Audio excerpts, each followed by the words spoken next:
नमस्कार दोस्तों, बहुत मैसेज आए एलसीड इन्वेस्टमेंट्स कैसे खरीदें। एलसीड इन्वेस्टमेंट एमआरएफ को बीट करते हुए 3 लाख से ऊपर का भाव हो गया है। ये शेयर में कैसे मिलेगा, ये मिलेगा अब या नहीं मिलेगा। जैसे तपारिया टूल्स की वीडियो में हमने चीट फाट किया था, वहीं पे हम एलसीड इन्वेस्टमेंट्स के ऊपर इतने सारे कमेंट्स का रिप्लाई देने के लिए वीडियो बना रहे हैं। तो प्लीज वीडियो को अंत तक देखिएगा। और जो इसको बाय करने का सोच रहे हैं, सबसे पहले मैं आपके सपने तोड़ दूं कि आपको शेयर नहीं मिलने वाला। इसके पीछे वजह है। इसकी वजह क्या है? क्योंकि देखिए, मैंने आपको बार बार कहता हूँ क्लासेस में आइए। क्यों नहीं आते आप? है ना, क्योंकि यहाँ पे आपको एक माइंडसेट सीखने मिलेगा, आपको बहुत सारी चीजें सीखने मिलेंगी। चलो क्लासेस में नहीं भी आ रहे हैं, कम से कम वीडियो तो पूरा देखिए। वीडियो में आपको वो इनसाइट्स मिलेंगे जो शायद ही किसी चैनल पे मिलती हों। लोग चैनल पे टिप देके चले जाते हैं, हम यहाँ पे आपको सिखा के जाते हैं। तो प्लीज चैनल को सब्सक्राइब कीजिए, बेल नोटिफिकेशन को हिट कीजिए। 2 चैनल है, दोनों चैनल को सब्सक्राइब करके रखिए।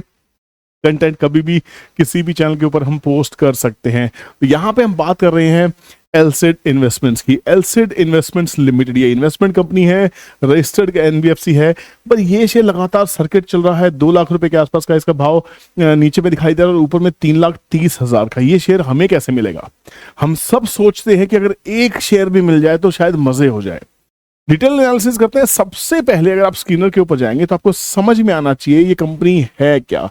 It is non banking financial company, NBFC है, registered with the Reserve Bank of India under the category of investment company.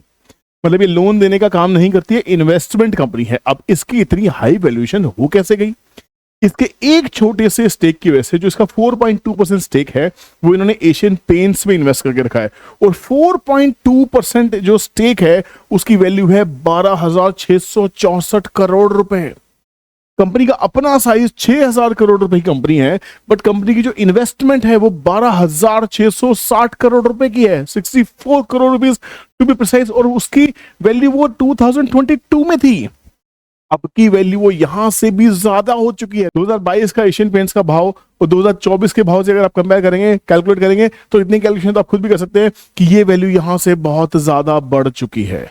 अब कंपनी ने डीलिस्टिंग का प्लान किया था, मैं आपको बता देता हूं। ये डीलिस्टिंग फेल हुई 2 बार। 2013 में कंपनी ने 20% से का बायबैक किया था 11,450 रुपए के भाव पे। ठीक है, कंपनी ने बायबैक करने की कोशिश की थी, जिसमें से सिर्फ 16,500 शेयर्स ऑफर किए गए थे out of 40,750 shares.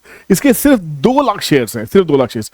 2 lakh shares में से 40,750 शेयर ऑलमोस्ट पब्लिक के पास है। 50,000 शेयर पकड़ लीजिए। बाकी जो 1.5 लाख शेयर है वो प्रमोटर्स के अपने ही पास है, पब्लिक के पास शेयर्स नहीं है। बहुत छोटी सी इक्विटी है। कंपनी ने 2 बार डिलिस्टिंग प्लान की, दोनों बार फेल हुए। इनको अपना ओपन ऑफर वापस लेना पड़ा। यहाँ पे दूसरी बार डिलिस्टिंग ट्राई की कंपनी ने 1,60,000 के प्राइस के ऊपर भी। यहां भी शेयर होल्डर ने अपने शेयर्स बेचने से मना कर दिया, क्योंकि उनको पता था भैया मेरे एक एक शेयर की कीमत क्या होने वाली है।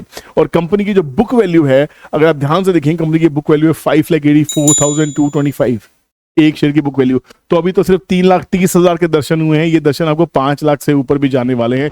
इसका जो 4.2% स्टेक जो एशियन पेंट्स के अंदर में, वही इसकी असली वैल्यू है, ध्यान रखिएगा। तो कंपनी में अभी आप कोई खरीद बेच नहीं कर सकते हैं। इसके जो टोटल इन्वेस्टर्स हैं 75%, कंपनी के पहले 80% स्टेक था, 5% के आसपास स्टेक इनको सेबी के रूल्स के हिसाब से बेचना था, इसलिए इन्होंने वो शेयर्स बेचे हैं। और ये जो ऑफर फोर्सफुली ऑफर दिया गया था, तो 4.75% स्टेक, जिसमें 9,500 शेयर सिर्फ 5,000 रुपए के ऑफर प्राइस पे इनको बेचने पड़े। और ये फुल्ली सब्सक्राइब होगा। कोई क्यों नहीं लेगा? क्योंकि जिनको पता था इसके बारे में वो होना ही था। और ये सारे लोग कहीं ना कहीं इनके अपने लोग हैं, क्योंकि नंबर ऑफ इन्वेस्टर्स देखिए 328 इन्वेस्टर्स ओनली। 2 लाख शेयर की इक्विटी, 2 लाख में से 75%, मोटा मोटा 1,60,000 शेयर तो प्रमोटर के पास में है। बाकी 40,000 के आसपास शेयर इन 300 लोगों के अंदर में है, इनमें डिस्ट्रीब्यूट हो रखे हैं। बाकी सब प्रमोटर के पास है।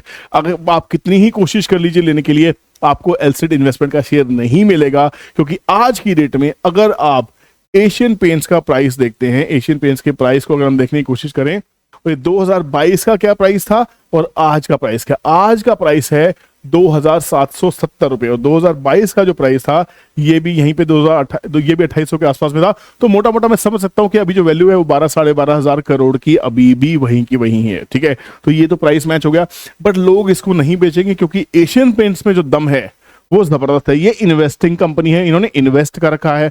और भी बहुत सारी कंपनीज होगी जहां पे इन्होंने इन्वेस्ट कर रखा होगा। अब देखना ये होगा कि इनके पास में कौन कौन सी कंपनीज में इन्वेस्टमेंट है। इसमें और डिटेल डाइव करने की कोशिश करेंगे और इसके बारे में चीजें लेके आएंगे ताकि आपको समझ में आए कि क्या इस शेयर को आप खरीद पाएंगे या नहीं खरीद पाएंगे। दोस्तों किसी भी शेयर के भाव को देखिए, सोशल मीडिया पर देख के आप उछलना बंद कीजिए, क्योंकि अगर आपको लगेगा पूरा टाइम इसमें वेस्ट कर देंगे कि आपको एलसीडी इन्वेस्टमेंट खरीदनी है, तो एलसीडी इन्वेस्टमेंट का शेयर आपको नहीं मिलेगा, तो आप नहीं मिलेगा। तो ये कंपनी इन्वेस्टमेंट कर रही है। इसके जो प्रॉफिट लॉसेस हैं आप देखिए, ध्यान से देखिए, ये कंपनी है कोई एक्सपेंसेस नहीं है, सिर्फ इन्वेस्टमेंट करती है। इनकी इन्वेस्टमेंट ग्रो करती जा रही है। इनका जो रेवेन्यू है, इनकी जो सेल्स है, यहाँ पे कोई भी पूरा 100% मार्जिन है, कोई एक्सपेंसेस नहीं है। तो पूरा पूरा जो प्रॉफिट है वो टेक होम जाता है, थोड़ा बहुत टैक्स पे करते हैं, उसके बाद नेट होम टेक प्रॉफिट है। तो ये कंपनी नेट में बहुत जबरदस्त प्रॉफिट के अंदर में, और जो इनकी इन्वेस्टमेंट एशियन पेंट्स और बहुत सारी ऐसी कंपनीज होगी जिनमें इन्होंने इन्वेस्टमेंट कर रखी होगी, जिसकी वजह से इसकी वैल्यू बढ़ती जा रही है।